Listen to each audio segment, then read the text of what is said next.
السلام علیکم ورحمۃ اللہ وبرکاتہ۔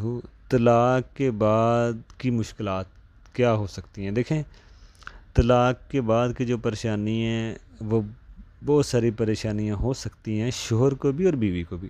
لوگ غصے میں طلاق تو دے دیتے ہیں، لیکن بعد کے جو مشکلات ہیں اس کا اندازہ نہیں ان کو ہوتا کہ بچوں کا کیا بنے گا، بچوں اور بیوی کا کیا بنے گا۔ یعنی کہ بیوی بچوں کا جو مسئلہ ہے نان نفقے کا، وہ کس کے اوپر آئے گا؟ اصل تو یہی ہے کہ جب بیوی کو طلاق ہوتی ہے تو بچوں کا نان نفقہ شوہر پہ ہی ہے، لیکن شوہر ایسا کرتا نہیں ہے۔ شوہر کو ادا کرنا چاہیے۔ بہت سارے لوگ بعد میں پھر پوچھنا بھی شروع کر دیتے ہیں اہل علم سے، ہم نے اس طرح طلاق دے دی ہے، شوہر الگ پوچھ رہا ہے، بیوی الگ پوچھ رہی ہے کہ اب ہم کیا کریں؟ پھر الگ الگ فتوے ہوتے ہیں، کوئی کس طرح کر دے رہا ہوتا ہے، کوئی کس طرح کا دے رہا ہوتا ہے، جس طرح طلاق دی ہے اس حساب سے فتوے آتے ہیں۔ پھر لوگ پریشان ہوتے ہیں ہم کیا کریں۔ اگر کوئی شادی کر بھی لیتا ہے 3 طلاق کو ایک مان کے، پھر لوگوں کے سوال کہ آپ کا تو رشتہ ہی جائز نہیں ہے، آپ نے تو 3 دے دی تھیں، اس طرح بڑے مشکلات بنتی ہیں۔ تو اس لیے اگر 3 طلاق کا مسئلہ بن گیا کسی کا، تو اور پریشانی بن جائے گی، یعنی کہ پھر تو واپسی کا کوئی چانس ہی نہیں ہے کچھ اہل علم کے نزدیک۔ بعض تو مانتے ہیں ایک، لیکن کچھ 3 بھی مانتے ہیں، تو وہ حساب سے چلیں گے۔ پھر وہ حلالے والے رستے اور نئے مشکلات، نئی پریشانیاں، بچوں کا مسئلہ۔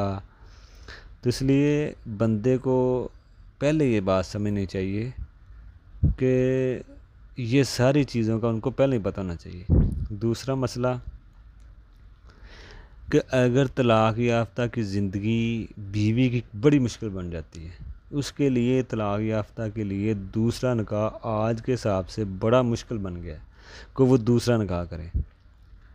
اسی طرح بعض کا بیوی کے طلاق یافتہ کے بہن بھائی بھی اسے سپورٹ نہیں کرتے، تو اس کے لیے بڑی پریشانی ہوتی ہے، اس کے بچوں کے لیے، اس کے لیے۔ بعض کا شوہر اپنی جگہ پریشان ہوتا ہے، ٹھیک ہے نا، دونوں کا بڑا مسئلہ بنتا ہے۔ اس طرح مہنگائی کے دور میں اس طرح اپنا گزر بسر کرنا بڑا مشکل ہوتا ہے۔ تو اس لیے اس کی بعد کی جو مشکلات ہیں وہ بہت ساری ہیں، بیوی کے لیے بھی ہے، بچوں کے لیے بھی ہے، شوہر کے لیے بھی پریشانی ہے، ٹینشن ہے۔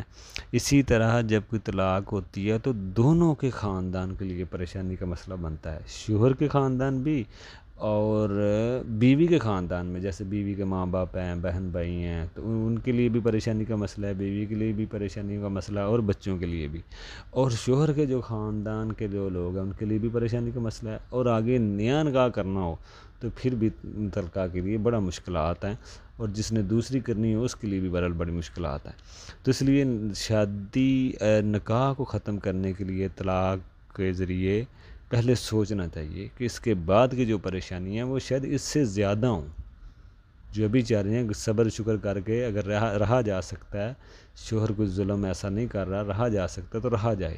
اگر بیوی کے دین کو خطرہ نہیں، شوہر کے دین کو خطرہ نہیں، رہ سکتے ہیں صبر شکر کر کے، اچھی بات ہے، کیونکہ بعد کا جو حالات ہیں، پریشانی ہیں، اس کا بھی ہمیں انجام کا پتہ ہونا چاہیے۔